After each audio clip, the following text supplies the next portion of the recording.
27 women. That's the number recorded in a private ledger discovered in 1978, hidden behind a false panel in what was once the Tidewater District Magistrate's office in southeastern Virginia. 27 enslaved women who disappeared from various plantations between March and November of 1847. Their absences carefully documented by someone who went to great lengths to ensure these records would never see official daylight. The entries are meticulous. Names, ages, physical descriptions, dates last seen, written in the same neat hand that signed off on county property transfers and marriage licenses. But here's what makes this document truly chilling. Next to each name in a different ink, someone added a single word months or years later. The same word every time. Found. What local authorities discovered when they finally connected these disappearances would expose a conspiracy so methodical, so cold-blooded in its efficiency, that it would force Virginia's planter elite to close ranks in a silence that lasted over a century. Before we continue with the story of what really happened along the James River in 1847, make sure you're subscribed to Liturgy of Fear and hit that notification bell and drop a comment telling us what state or city you're listening from, because some of the darkest chapters in American history happened closer to home than you might think. The discovery of that ledger wasn't accidental. It came to light during renovations, when workers tearing down interior walls in the old magistrate's building found more than just the hidden compartment. They found correspondence, financial records, and a series of maps marked with symbols that initially made no sense. It would take historians 3 years to piece together what those documents really meant, and when they did, several refused to publish their findings. The ones who did faced pressure from descendants of prominent Virginia families who claimed the research was sensationalist, designed to tarnish reputations built over 2 centuries. But the evidence was there, preserved in the very materials those families' ancestors had used to build their fortunes. The spring of 1847 found Virginia's plantation country in quiet prosperity, masking deeper anxieties. The James River corridor from Richmond to the Chesapeake Bay represented some of the South's most valuable agricultural land. Tobacco remained king, though soil exhaustion was already becoming apparent. The great plantations stood as monuments to a way of life dependent on enslaved labor, whose numbers in Tidewater, Virginia had swelled to nearly twice the white population. This demographic reality bred constant fear. Nat Turner's rebellion, just 16 years past and 50 miles south, remained fresh in memory. Every unexplained absence sent ripples of paranoia through the white community. Slave patrols rode at night, authorized to stop any black person found away from their place of enslavement. Into this atmosphere came subtle changes few noticed at first. The Hanover County plantation of Josiah Hendricks reported that Dinah, age 24, with a scar above her left eyebrow, had run away in mid-March. The advertisement offered $20 reward, but Dinah was never found. Neither was Sarah from the Langford plantation 3 weeks later, nor Mary from the Gaines property in May. By summer, plantation owners along 30 miles of the James were quietly discussing a problem. Enslaved women were vanishing, and despite extensive slave patrols and professional catchers, they weren't being recovered. The pattern was unusual. Only women aged 18 to 35 disappeared, targeting mid-size plantations with 50 to 150 enslaved people. Most disturbing, the women left behind children. Enslaved mothers almost never ran away from their children. The bonds of family were stronger than iron shackles. Yet here were women vanishing who had sons, daughters, some still nursing infants.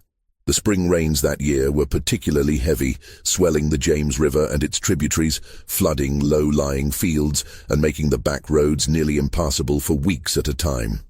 The mud, the isolation of properties separated by swaths of dense pine forest and swampland, the chaos of planting season. All these factors created conditions where absences might not be immediately noticed. A woman sent to work in a distant tobacco field might not be missed for days. By the time someone realized she was gone, any trail would be cold. At the Grantham plantation on a river bend, overseer Marcus Hayward noticed something troubling. 3 women from different work gangs vanished within 2 weeks in July. None had seemed discontent or received recent punishment. All 3 disappeared on foggy mornings when visibility dropped before sunrise. Hayward walked the property lines searching for tracks, broken branches, any sign of direction. He found nothing, as if they'd dissolved into the mist rising off the river. The enslaved community maintained careful silence. Those questioned, sometimes brutally, claimed to know nothing. But among themselves, theories spread. An underground railroad conductor, slave traders stealing for the Deep South, or something darker from old stories about people who entered swamps and never returned. By August, a meeting was called at Hanover County Courthouse, limited to affected plantation owners and overseers. 23 men gathered and laid out the scope. 19 women had vanished since March. The financial loss was staggering. Each woman represented $800 plus future labor. But more than money, the situation threatened the entire control structure. If people realized they could disappear without being caught, the psychological impact could be catastrophic. They discussed increasing patrols, larger rewards, professional slave catchers from Maryland and North Carolina. Most resisted involving state militia. It meant public admission, newspaper attention, potentially sparking panic or more escape attempts. Instead, they pooled resources, hiring men whose reputation for tracking runaways was established. The tracking party arrived in early September, led by Tobias Fletcher, a man in his 40s with pale, unblinking eyes, who'd built his career returning fugitives from as far as Pennsylvania. He'd brought 4 associates, each experienced in hunting human beings. They set up in a tavern outside Richmond, studying maps, reviewing descriptions, interviewing anyone who might have information. Fletcher's method was systematic. People left traces, needed food and shelter. Someone always knew something. What Fletcher discovered in his first week of investigation would prove more unsettling than the disappearances themselves. Fletcher's breakthrough came from an unexpected source. A free black waterman named Elijah Dobbs, who operated a small ferry crossing about 15 miles downriver from Richmond. Dobbs was careful, as all free black people had to be in Virginia, maintaining good relationships with white customers while avoiding anything that might threaten his precarious legal status. But Fletcher had a reputation for paying for information, and Dobbs had something to sell. On a humid Tuesday evening, as the last light faded and insects swarmed in clouds above the river, Dobbs told Fletcher about the boats. He'd seen them 3 times over the past 6 months, always at night, always moving downriver with the current, always manned by 2 or 3 figures who knew how to handle watercraft with unusual skill. The boats were clinker-built, the kind used for river trade, nothing remarkable about them except that they passed in darkness without lights, which was both dangerous and suspicious. Boats traveling at night usually carried lanterns to avoid collisions and snags. These vessels moved dark and quiet, visible only when the moon was bright enough to catch the gleam of water on oar blades. The last time he'd seen one, perhaps 6 weeks ago, Dobbs had been checking his ferry lines near midnight when he heard the soft splash of oars. He'd stepped into the shadows and watched. The boat had passed within 30 feet of where he stood. He couldn't make out faces in the darkness, but he'd seen something that stuck with him. The silhouettes of multiple people sitting in the boat who never moved, never spoke, just sat perfectly still as the vessel slipped downstream. Something about their stillness had been wrong. Living people, even trying to be quiet, shifted and breathed and adjusted their positions. These figures might have been statues. Fletcher absorbed this information without visible reaction, paid Dobbs $5, and added a quiet warning. If the waterman mentioned this conversation to anyone else, Fletcher would ensure he regretted it. Free papers could be challenged, lost, declared forgeries. Dobbs understood perfectly. Over the next several days, Fletcher expanded his investigation along the river, talking to other watermen, fishermen, people who lived along the banks and might have seen unusual activity. Most claimed ignorance, but patterns emerged, scattered reports of boats moving at night. A ferryman near Shirley Plantation who'd noticed the water unexpectedly rough one morning, suggesting heavy traffic during the night. A fisherman who'd found fresh footprints on a sandbar where no one should have been walking. The more Fletcher learned, the more certain he became that the river itself was the key. The James River system was extensive, with dozens of creeks and tributaries branching into the interior, many navigable by small boat. Someone using waterways could move people without leaving tracks on roads, could bypass the system of checkpoints and patrols that made overland escape so difficult. But this raised new questions. Where were they going? The river led eventually to the Chesapeake Bay and the Atlantic beyond. But you couldn't simply row enslaved women to freedom. Even reaching northern states required careful planning, safe houses, contacts. The Underground Railroad existed, but its routes generally ran overland, and it certainly didn't have the capacity to move nearly 20 women in a matter of months. Fletcher decided to stake out a promising location, a bend in the river where the current slowed, and a natural channel led to a small inlet surrounded by thick forest. It was isolated enough to serve as a meeting point, yet accessible to anyone who knew the waterways. He chose a moonless night in mid-September and positioned himself on high ground overlooking the inlet, accompanied by one of his men. They settled in before dusk, prepared to wait until dawn if necessary. The night was thick with sound. Cicadas, frogs, the occasional splash of fish or muskrat. The air hung heavy and still, pressing down like a wet blanket. Hours passed. Fletcher's companion shifted restlessly, swatting mosquitoes, but Fletcher himself barely moved. He'd spent countless nights like this, watching and waiting. Patience was his greatest skill. Around 2 in the morning, when fatigue was making everything seem unreal, Fletcher heard it. The soft rhythmic sound of oars cutting water. He touched his companion's arm, and both men went motionless. A boat materialized from the darkness upstream, moving with the current. As it drew closer, Fletcher could make out 3 figures, 2 rowing, 1 in the stern. The boat turned into the inlet and grounded softly on the muddy bank.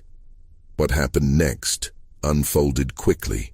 The 2 rowers, both appeared to be white men, though it was difficult to be certain in the darkness, stepped out and secured the boat. They waited, silent and watchful. Perhaps 15 minutes passed. Then came the sound Fletcher had been anticipating. Movement through the forest, branches rustling, footsteps trying and failing to be quiet. A group emerged from the trees, 5 or 6 people, difficult to count in the shadows. The figures moved toward the boat with what looked like reluctance, urged forward by someone behind them carrying what might have been a long pole or stick. Fletcher had seen enough.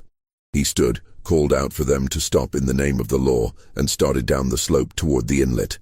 His companion followed, both men moving fast. The people at the boat scattered in different directions, all except the 2 who'd been rowing, and one other figure who stood frozen for a moment before turning and running into the forest. Fletcher's companion took chase while Fletcher himself made for the boat, determined to prevent it from being pushed back into the current. He nearly reached it before one of the rowers came at him with an oar, swinging it like a club. Fletcher had anticipated violence and ducked under the swing, catching the man around the waist and driving him to the ground. They grappled in the mud while the second rower shoved the boat into deeper water and jumped aboard, rowing frantically into the darkness. Fletcher could hear his companion crashing through the underbrush somewhere in the forest, could hear screaming, high-pitched and terrified, coming from multiple directions. The fight lasted perhaps 30 seconds before the man Fletcher was grappling with went limp in his arms. For a moment Fletcher thought he'd knocked him unconscious. Then he smelled it. The distinctive metallic scent of blood, warm and viscous, soaking into the mud beneath them. The man had fallen onto something sharp in the struggle, a broken branch or perhaps a knife that had tumbled from his belt. The wound was deep in the abdomen, and the man was making a wet, gurgling sound that Fletcher recognized. He'd heard it before. It was the sound of someone dying. Fletcher stood, breathing hard, and looked around. The boat was gone, disappeared into the darkness downstream. His companion was still somewhere in the forest. And lying in the mud, clutching the mortal wound in his belly, was a white man who would be dead within minutes. Fletcher knelt beside him, trying to make out his features in the darkness. The man's eyes were open, staring up at nothing, his breath coming in ragged gasps. "Who are you?" Fletcher demanded. "Who's running this operation?" The dying man's lips moved, but no sound came out except that awful, wet gurgling. Blood bubbled at the corner of his mouth. His eyes fixed on Fletcher's face with something that might have been recognition or might have been the blank stare of approaching death. Then his body went still. Fletcher's companion emerged from the trees minutes later, alone and empty-handed. He'd chased someone for perhaps a quarter-mile before losing them in the dense undergrowth. The other people, the ones who'd been herded toward the boat, had scattered completely. The forest had swallowed them all. They searched the immediate area by moonlight and found signs of recent activity: trampled vegetation, scraps of cloth caught on branches, the imprint of many feet in the soft earth near the bank. But most importantly, they found something that changed everything. Hidden in the bushes near where the boat had been moored was a canvas sack, probably dropped in the panic of Fletcher's arrival. Inside were documents, papers with names and descriptions, what looked like bills of sale, and a ledger recording dates and locations. Fletcher carried the dead man's body and the sack back to his horse, working quickly before dawn broke. He needed to examine everything more carefully, and he needed to identify the dead man. Someone would be looking for him. Someone would need to explain what he'd been doing at that inlet in the middle of the night, helping to load people onto a boat headed down the James River. What Fletcher discovered in those documents would crack the case open like a rotten egg, revealing something far worse than a simple escape operation. The dead man's name was Jacob Pruitt, and he'd been employed as a clerk at the Richmond office of Sutherland and Company, one of Virginia's largest slave-trading firms.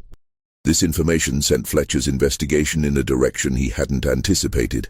Slave traders dealt in human property, buying and selling people for profit, but they operated within a legal framework, maintaining records and paying taxes.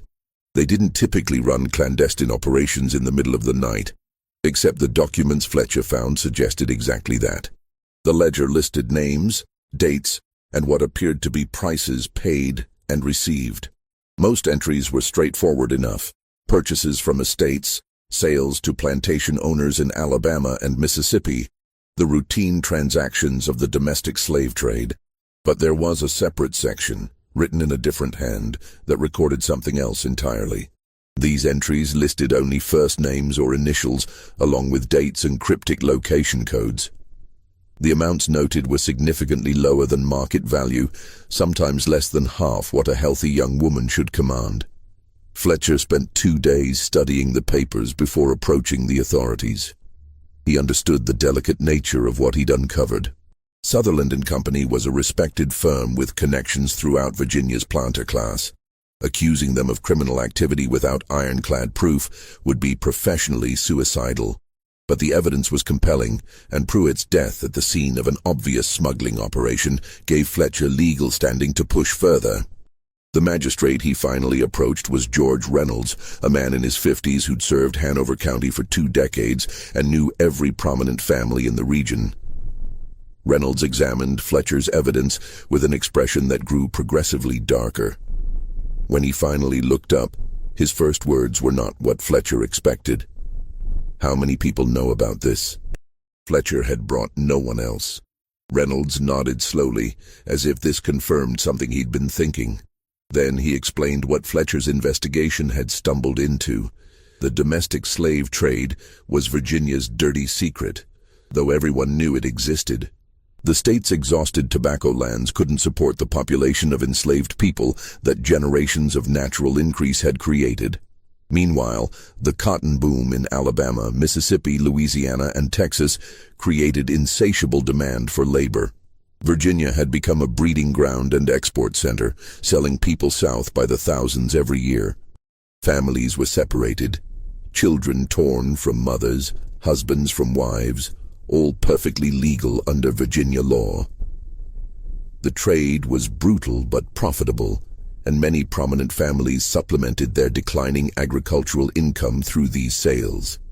But even within this system, there were lines that weren't supposed to be crossed. Enslaved people sold south were supposed to be legally owned, properly documented, their sale recorded and taxed. What Fletcher had uncovered was something different, a network that was taking enslaved women without documentation, moving them downriver and presumably selling them in markets where no one would ask questions about their origin. This wasn't just illegal, it was theft from other slaveholders, a violation of the property rights that formed the foundation of the entire system. Reynolds' concern wasn't humanitarian. He didn't care about the women being taken, except as items of stolen property. What worried him was the threat to social stability. If plantation owners couldn't trust that their human property was secure, if there was an organized network stealing enslaved people for profit, it undermined everyone's investment. Worse, if this became public knowledge, it could create exactly the kind of scandal that abolitionists in the North loved to publicize, making Virginia look like a lawless territory where even slaveholders weren't safe from theft. The magistrate decided that Fletcher's investigation would continue, but quietly. No public announcements, no newspaper coverage beyond the routine runaway advertisements that had already appeared. Reynolds himself would contact certain plantation owners, those whose women had disappeared, and arrange for a private meeting. Meanwhile, Fletcher would follow the trail downstream, trying to determine where the boats were going and who was receiving the stolen property. This is where the investigation took its darkest turn. Fletcher traveled downriver following the James toward the Chesapeake, questioning dock workers and tavern keepers. The trail led to City Point, where the Appomattox joined the James. Here, information came easier. What Fletcher sought wasn't unusual, it was business as usual. 3 witnesses confirmed boats matching his description at City Point's docks, arriving after dark, departing before dawn.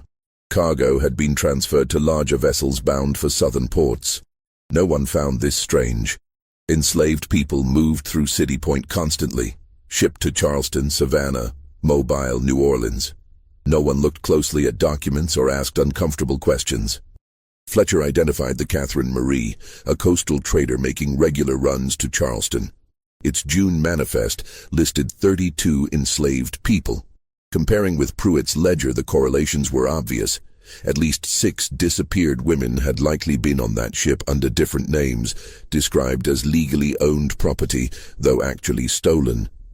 The scheme's beauty was its simplicity. Virginia's domestic trade moved thousands monthly. Documentation was often sloppy for distant sales. A woman from Hanover County could be given a false name, described as property of a fictitious owner selling due to debt, and shipped to Charleston where no one would connect her to a Richmond advertisement.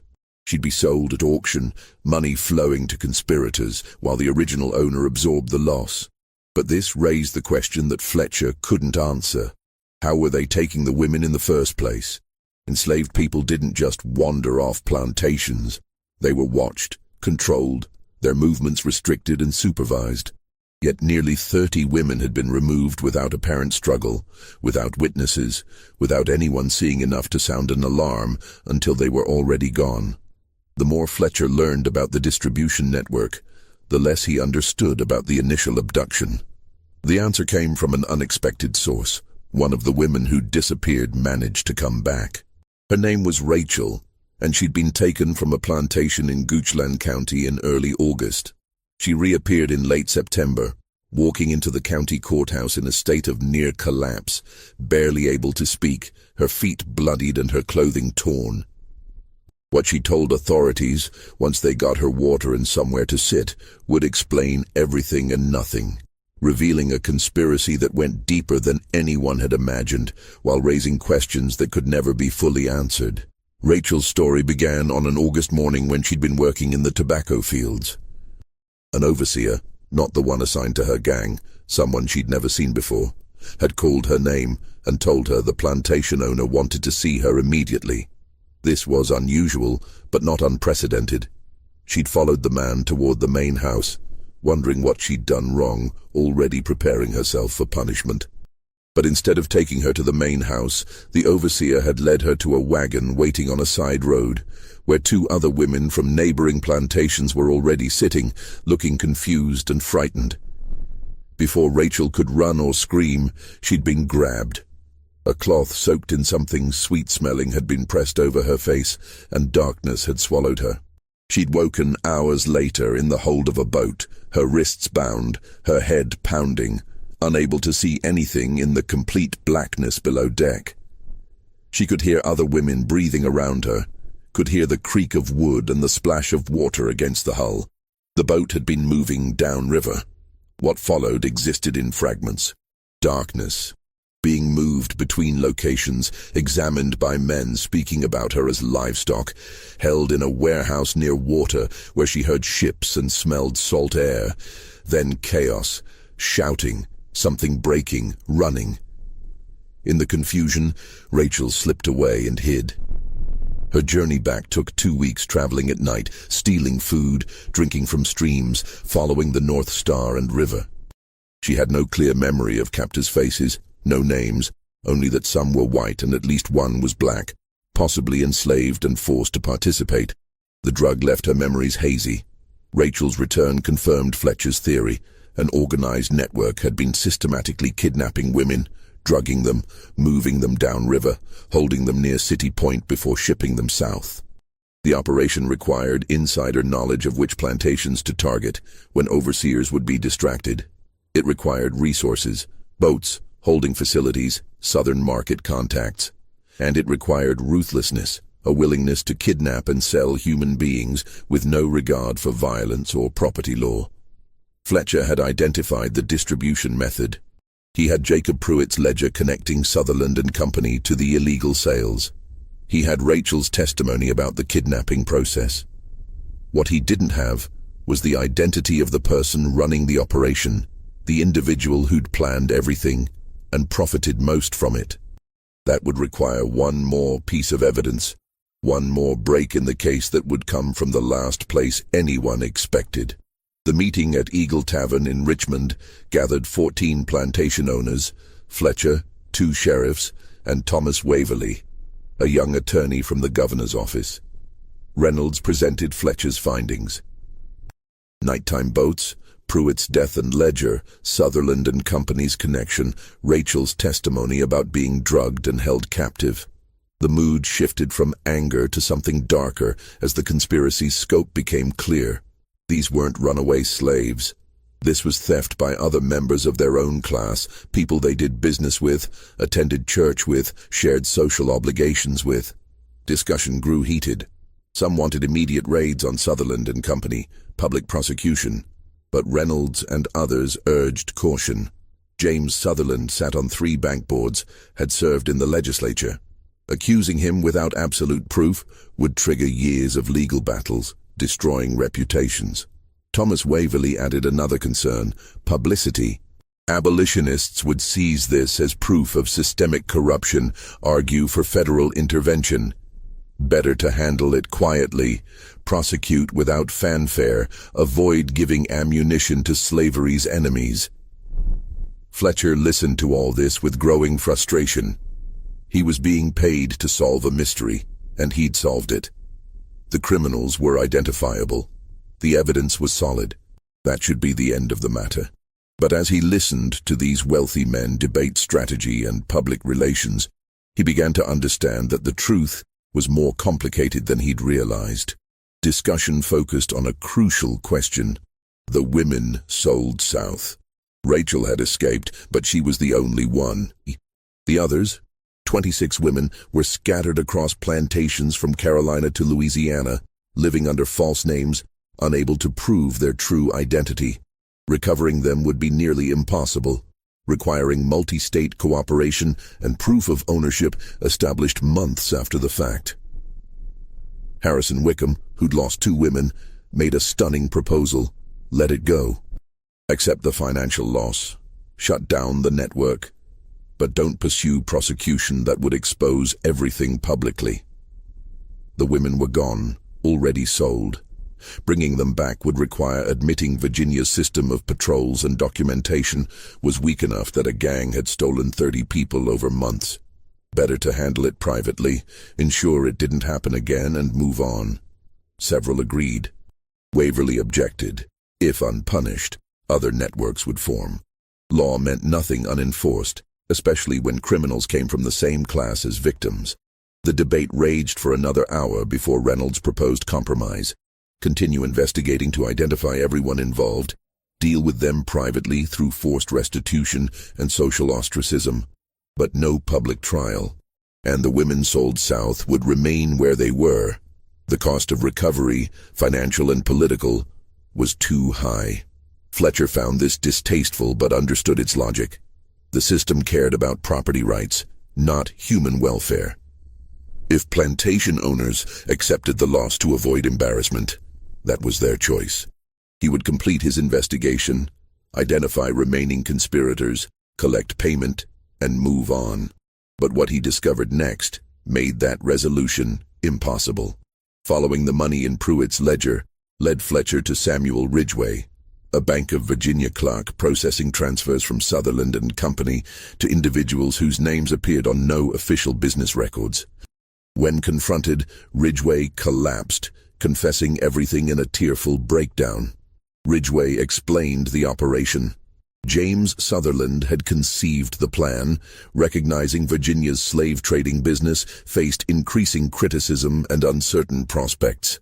He'd decided to maximize profits while the system still existed, even if that meant stepping outside legal boundaries. Sutherland recruited employees, including Pruitt, for kidnapping and transportation, targeting plantations where security was lax, overseers drunk or incompetent, where large numbers of enslaved people made absences less noticeable. The drugging technique came from Dr. Marcus Esterbrook, who'd provided compounds to render someone unconscious without killing them. The holding facility was a City Point warehouse owned by a shipping company Sutherland had stakes in. Forged paperwork was created by lawyer Philip Ardmore, who specialized in estate sales and had access to needed seals and signatures. Everyone involved received handsome payment, shares of profits far exceeding legal work. The operation had run nearly 8 months before Fletcher caught Pruitt. In that time, they'd stolen and sold 27 women, generating approximately $22,000, a staggering sum split among conspirators. But here's what made Fletcher's blood run cold. Ridgway claimed that Sutherland had planned to expand the operation, targeting enslaved men as well, and potentially extending into other states. The success of the initial phase had convinced him that the risk was manageable, that authorities were too incompetent or too concerned with avoiding scandal to seriously investigate. He'd been proven partially right. The investigation had taken months to make progress, and even now, the plantation owners were more concerned with avoiding publicity than pursuing justice. Fletcher took Ridgway's confession directly to Magistrate Reynolds, expecting that this new evidence would force action. Surely, with a complete confession naming all the conspirators, prosecution would be unavoidable. But Reynolds's reaction was not what Fletcher anticipated. The magistrate read the confession slowly, his face betraying nothing. When he finished, he set the papers down and looked at Fletcher with something that might have been pity. "You've done excellent work," Reynolds said. "Truly exceptional. But I'm afraid the matter is now out of our hands." What Reynolds explained next revealed a layer of corruption that Fletcher hadn't even suspected. James Sutherland had connections that extended far beyond business relationships. His brother-in-law sat on the Virginia Supreme Court. His first cousin was a ranking member of the state legislature. His business partners included 2 of the men who'd attended the meeting at the Eagle Tavern, plantation owners who'd publicly expressed outrage while privately sharing in the profits of the kidnapping operation. The investigation had uncovered a conspiracy that implicated some of the most powerful people in Virginia. Prosecuting them publicly would require confronting families that had controlled the state's economy and politics for generations. It would mean exposing a network of corruption that went far beyond one slave trading company, revealing how thoroughly the pursuit of profit had corrupted institutions that were supposed to uphold law and order. The political fallout would be enormous. Reynolds informed Fletcher that his services were no longer required. The investigation was being closed. Fletcher would receive payment for his work, plus a generous bonus for his discretion, but any records he'd collected should be turned over to the magistrate's office immediately. The confession Samuel Ridgway had provided would disappear into a locked cabinet, along with Jacob Pruitt's ledger and all other evidence Fletcher had gathered. Fletcher protested, argued, threatened to go public himself with what he'd learned, but Reynolds was ready for this response. Going public would accomplish nothing, the magistrate explained patiently. Fletcher had no documents. Reynolds would see to that. He had no credible witnesses. Ridgway would recant his confession. Rachel's testimony would be dismissed as unreliable, and everyone else involved would deny everything. A professional slave catcher accusing prominent citizens of conspiracy would be seen as a man trying to shake them down for money. Fletcher's reputation would be destroyed, his career ended, and he might even face criminal charges for slander. The system was protecting itself, closing ranks against the truth. Fletcher understood that he'd lost before he'd even realized he was in a fight. He accepted his payment, handed over his records, and left Virginia the following week, never to return. But the story didn't end there. Samuel Ridgway's body was discovered in the James River 3 days after his confession, tangled in tree roots near the Rocket's Landing docks in Richmond. The official determination was suicide by drowning, a man overcome by guilt and despair. No one mentioned that his hands had been bound before he went into the water, or that bruises around his throat suggested he'd been unconscious before he drowned. The sheriff who examined the body noted these details in his private journal, but signed off on suicide for the public record. Dr. Marcus Estabrook left Virginia in early November, supposedly to take a position at a hospital in Baltimore. He never arrived there. His carriage was found abandoned on a road north of Fredericksburg, one wheel broken, the horses gone, no sign of the doctor himself. Another mysterious disappearance in a year that had seen too many. The authorities conducted a brief search but concluded that Estabrook had probably been robbed and killed by highwaymen, his body hidden somewhere in the dense forest along the road. The case was never solved. Philip Ardmore, the lawyer who'd forged the documents, developed a sudden interest in moving west. He sold his practice in Richmond and departed for Tennessee, where he supposedly planned to start fresh. According to records, he did establish a new practice in Memphis, but he died less than a year later from what was described as a fever. He was 38 years old and had been in good health. The pattern was obvious to anyone paying attention. Everyone who'd participated in the conspiracy at an operational level was either dead or driven out of Virginia within months of Fletcher's investigation being shut down. The people who'd actually done the work of kidnapping, drugging, transporting, and documenting the stolen women were being systematically eliminated, ensuring their silence permanently. Only the highest level of the conspiracy, James Sutherland and his partners among the plantation elite, remained untouched. The enslaved community in Tidewater, Virginia, meanwhile, noticed that the disappearances had stopped. No more women vanished from tobacco fields or quarters in the night. The boats moving silently down the James River were no longer seen by watermen working late hours. Whatever had been happening was over, shut down as suddenly as it had begun. But the knowledge of what had occurred spread through whispered conversations, becoming part of the oral history that enslaved people passed down to their children. Be careful. Trust no one. Because even those who claimed to own you legally might find ways to make you disappear entirely. Rachel, the woman who'd escaped and testified, found herself in an impossible position. Her owner, upon her return, had been pleased to recover his property, but deeply unhappy about her involvement in the investigation. Her testimony had embarrassed him, forced him to acknowledge publicly that his plantation's security was inadequate. Within a month of Fletcher's departure from Virginia, Rachel was sold south, legally this time with proper documentation, to a cotton plantation in Alabama. The official reason was that she'd become difficult and unreliable, unsuitable for work in Virginia. The real reason was that she knew too much, and her presence served as an uncomfortable reminder of a scandal everyone wanted to forget. The only person from the investigation who remained in Virginia and attempted to pursue the matter further was Thomas Waverley, the young attorney who'd represented the governor's office. Waverley had been appalled by how the case was handled, by the blatant corruption and the willingness of authorities to protect criminals because of their social status.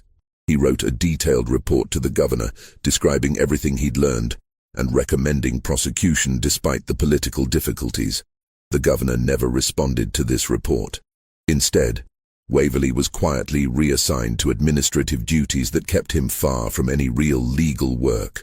When he persisted in raising concerns about the case, he found himself increasingly isolated, his colleagues avoiding him, his superiors making it clear that his career prospects depended on his ability to understand when silence was appropriate. Waverley held out for 6 months before resigning his position and leaving Virginia entirely, joining a law practice in Philadelphia, where he later became involved with the abolitionist movement. By the end of 1848, 14 months after the first disappearances, the entire affair had been successfully buried. Sutherland and Company continued operating as if nothing had happened, though James Sutherland himself gradually withdrew from day-to-day management, installing his son-in-law as the public face of the business. The plantation owners who'd lost women absorbed their financial losses and moved on. The criminal network that had kidnapped nearly 30 people was completely dismantled, its members dead, departed, or thoroughly intimidated into silence. But there was one loose end that no one had anticipated, one piece of evidence that survived the cover-up. In early December 1848, a package arrived at the office of the Richmond Enquirer, the city's leading newspaper. Inside was a letter and a copy of documents. Not the originals that Fletcher had been forced to surrender, but copies he'd apparently made before turning over his evidence. The letter explained in clear, detailed prose exactly what had happened: the systematic kidnapping of enslaved women, the conspiracy involving prominent citizens, the investigation that had been shut down to avoid scandal, the subsequent deaths and disappearances of witnesses. The letter was signed, "A Friend to Justice," but the newspaper's editor, John Pleasance, recognized the handwriting. It belonged to Thomas Waverley, though Waverley had been careful not to include anything that could prove he'd sent it. Attached to the letter were copies of Pruitt's ledger, Ridgway's confession, and a list of the 27 women who'd been stolen and sold south, including the names of their original owners and the approximate dates they'd disappeared. Pleasance faced a difficult decision. Publishing this material would create exactly the kind of scandal that Virginia's elite had worked so hard to prevent. It would expose corruption at the highest levels of society, embarrass powerful families, and likely provoke retaliation against the newspaper and Pleasance himself. But it was also an extraordinary story, the kind of investigative revelation that newspapers existed to bring to light. And Pleasance, despite his own background as a slaveholder, had growing doubts about the institution he was part of. He sat on the material for 3 days, reading and rereading the documents, consulting with his editorial staff, trying to decide what the right course of action was. Finally, he made his choice. He would publish an edited version of the story, focusing on the kidnapping conspiracy itself, while leaving out specific names of the most prominent citizens involved. This way, the truth would enter the public record without causing complete political chaos. The story ran in the Richmond Enquirer on December 12, 1848, under the headline, "Organized Theft of Slave Property Exposed in Tidewater Counties." It described in general terms how a criminal network had systematically stolen enslaved women and sold them south, how the conspiracy had involved people within the slave trading industry, and how authorities had failed to properly prosecute the crimes. It named Jacob Pruitt, already dead and unable to sue for defamation, and mentioned Sutherland and Company in connection with Pruitt's employment, though it stopped short of accusing James Sutherland directly. The reaction was immediate and intense.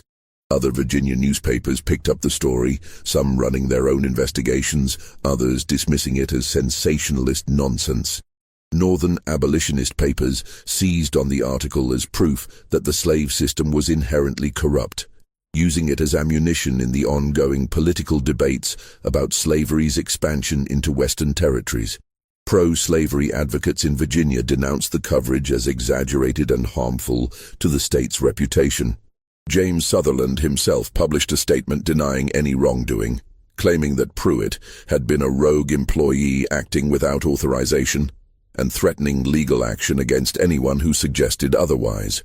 Several of the plantation owners who'd lost women wrote letters to the editor confirming that disappearances had occurred, but expressing confidence that they were due to escapes rather than kidnapping. Magistrate Reynolds issued a brief statement saying that his office had investigated the matter thoroughly and found no evidence of conspiracy beyond one reckless criminal who'd since died. But the damage was done. The story was out in the world, impossible to completely suppress. The facts might be disputed, details might remain hidden, but the basic truth had entered public consciousness. Something terrible had happened along the James River in 1847. Enslaved women had vanished, and the authorities had failed to protect even the property rights they claimed to hold sacred. John Pleasance paid a price for publishing the story. 3 weeks after it appeared, he was challenged to a duel by the son of one of the men implicated in Waverley's documents. The duel was ostensibly about an unrelated editorial, but everyone understood the real reason. Pleasance accepted the challenge, as honor demanded, and was killed by a pistol shot to the chest on a cold morning in January 1849. He was 40 years old. The killing of a newspaper editor for publishing an inconvenient truth shocked even Virginia's duel-accustomed society. There were calls for prosecution, but dueling occupied a strange legal space, officially illegal, but socially tolerated among gentlemen. The man who'd killed Pleasance faced no serious consequences. The message was clear. Some truths were dangerous to speak, and those who spoke them did so at their own risk. Yet despite all the efforts at suppression, despite the deaths and the cover-ups and the threats, the story survived. It passed into Virginia's historical record as a strange incident from the antebellum period. Details murky and disputed, but the basic outline preserved. And slowly, very slowly, pieces of additional evidence emerged over the years that confirmed what Waverley and Fletcher had uncovered. The full truth of what happened in 1847 wouldn't come to light until more than a century later, when the documents discovered during the 1978 renovation were authenticated and cross-referenced with other historical records that had survived in various archives. What those documents revealed was even darker than anyone in 1848 had imagined. James Sutherland had indeed conceived and run the kidnapping operation, but he hadn't acted alone, or even been the primary beneficiary. The conspiracy included at least 7 prominent plantation owners, men who'd sat in the Eagle Tavern expressing outrage while knowing full well what had happened to the missing women. These men had been equal partners in the scheme, providing information about which plantations to target, helping to arrange the kidnappings, and sharing in the profits when the women were sold south. The reason for their involvement was cold economic calculation. Virginia's slave economy was in decline, everyone could see it, but few were willing to admit it publicly.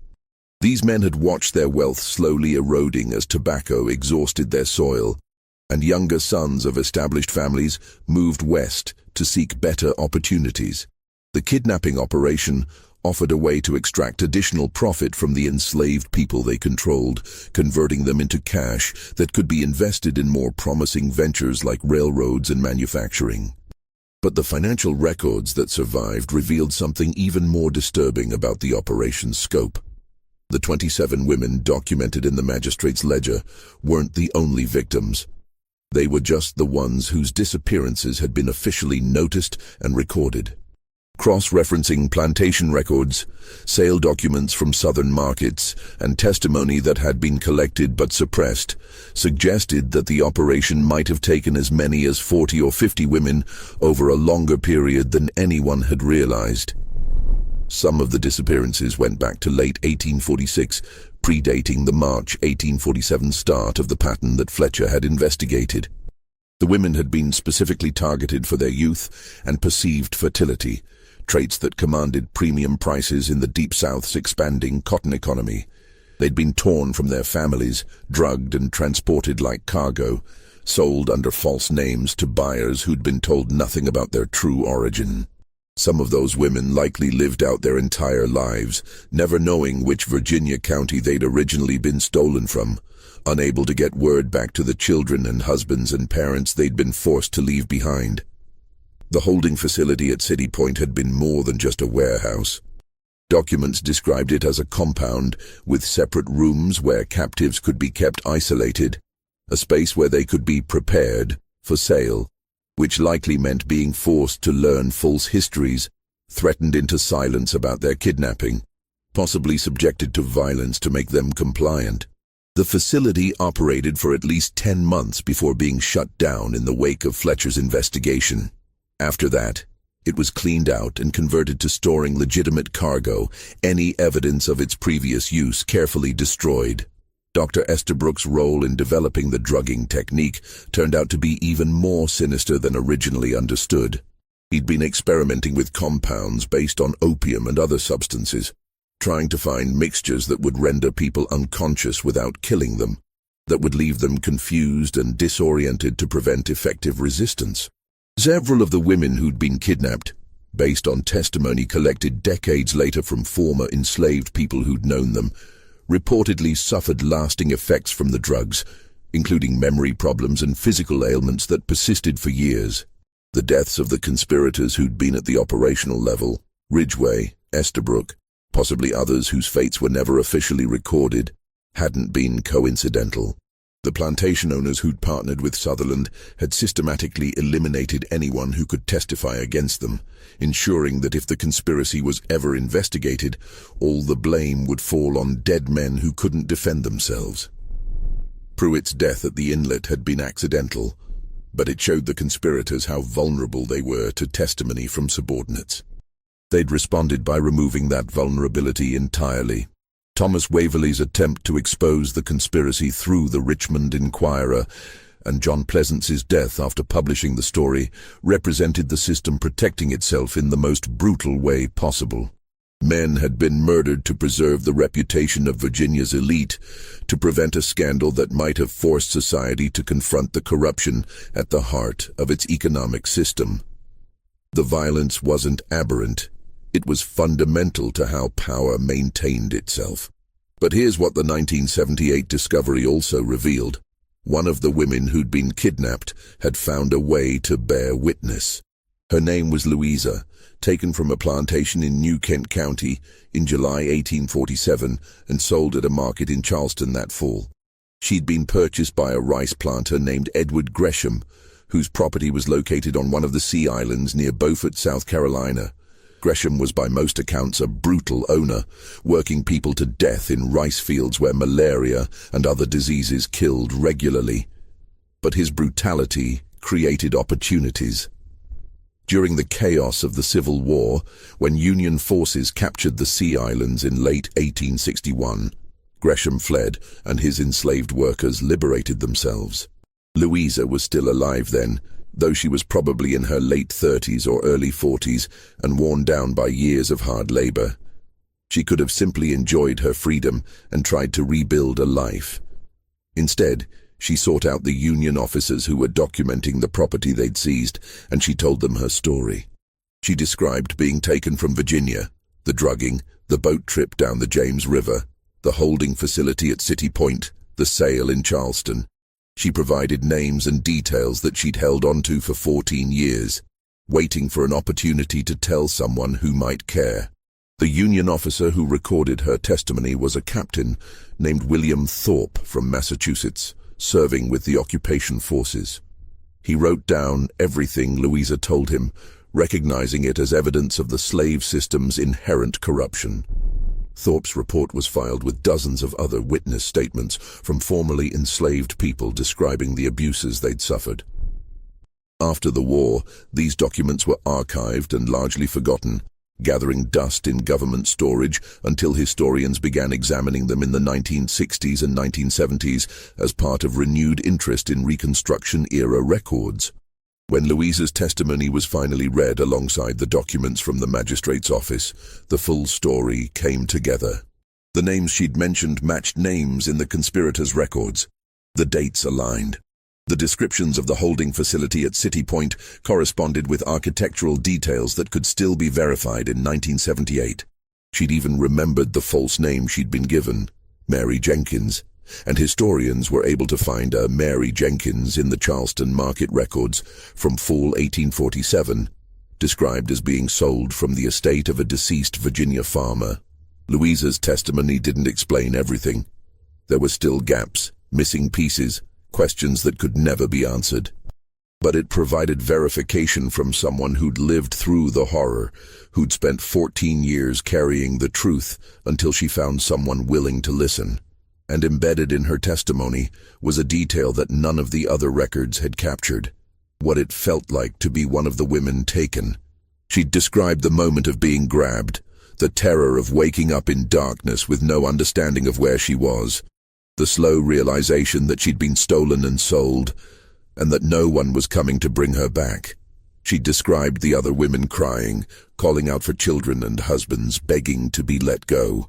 She'd described the desperate hope that someone would discover what had happened, that the law would intervene, that somehow this nightmare would end. And then she'd described the gradual crushing of that hope as days became weeks, and they were loaded onto ships and taken further and further from anything familiar. That was the truth of what happened along the James River in 1847. Not just a criminal conspiracy or a property theft, but a sustained act of terror inflicted on women who had no power to resist, no voice to protest, no protection from a system that viewed them as assets rather than human beings. The conspiracy was possible because the entire structure of slavery created conditions where such crimes could occur and be covered up with minimal effort. The real crime wasn't just what Sutherland and his partners did. It was the system that made their actions feasible and that prioritized protecting powerful men over seeking justice for the powerless. The documents discovered in 1978 created a brief scholarly controversy. Historians debated how widely the findings should be published, whether it was appropriate to name the descendants of the men who'd been implicated, how much weight to give testimony collected more than a century after the events it described. Some argued that the historical record should be as complete and honest as possible, that understanding past crimes was necessary to prevent their repetition. Others worried about unfairly tarnishing family reputations based on the actions of ancestors who'd lived in a different moral context. In the end, the academic papers that were published tended to focus on the operational details of the kidnapping conspiracy while being circumspect about naming names. The plantation owners who'd partnered with Sutherland were generally identified only by initials or described vaguely as prominent Tidewater families. James Sutherland's role was documented but contextualized within the broader economics of Virginia's declining slave economy. The tone was analytical rather than accusatory, focusing on systemic factors that enabled such conspiracies rather than individual moral culpability. Local Virginia historians were less comfortable with the findings. Several published rebuttals questioning the authenticity of the documents, suggesting that the ledger could have been forged, that Louisa's testimony might have been confused or embellished. One historical society member wrote an impassioned defense of the Sutherland family, noting their contributions to Richmond's development and characterizing the conspiracy allegations as unfair demonization of ancestors who couldn't defend themselves. But for people who'd grown up hearing whispered stories from grandparents and great-grandparents, people whose families had been enslaved in Tidewater, Virginia during the antebellum period, the 1978 discovery wasn't shocking. It was confirming. The oral traditions passed down through generations had preserved knowledge of women who disappeared, of boats moving on the river at night, of the terror that had pervaded enslaved communities during that year when anyone could vanish without warning. The official historical record was finally catching up to what they'd known all along. The debate about how to remember and discuss these events continues. The 27 or more women who were kidnapped and sold south mostly remain names in a ledger, people whose individual stories and voices were lost when they were stolen from their communities. Louisa's testimony provides a glimpse of what they experienced, but she was just one person, and her memory, recorded 14 years after the fact, under the traumatic circumstances of a war zone, can only tell us so much. What we know for certain is that a conspiracy existed, that it operated for at least a year and possibly longer, that it involved some of the most respected citizens in Virginia, and that it was covered up through a combination of violence, intimidation, and the systemic corruption of legal institutions. We know that women were terrorized, families were destroyed, and the men responsible faced no meaningful consequences. We know that when the truth tried to emerge, people died to suppress it. The holding facility at City Point was demolished in the 1890s to make room for expanded railroad operations.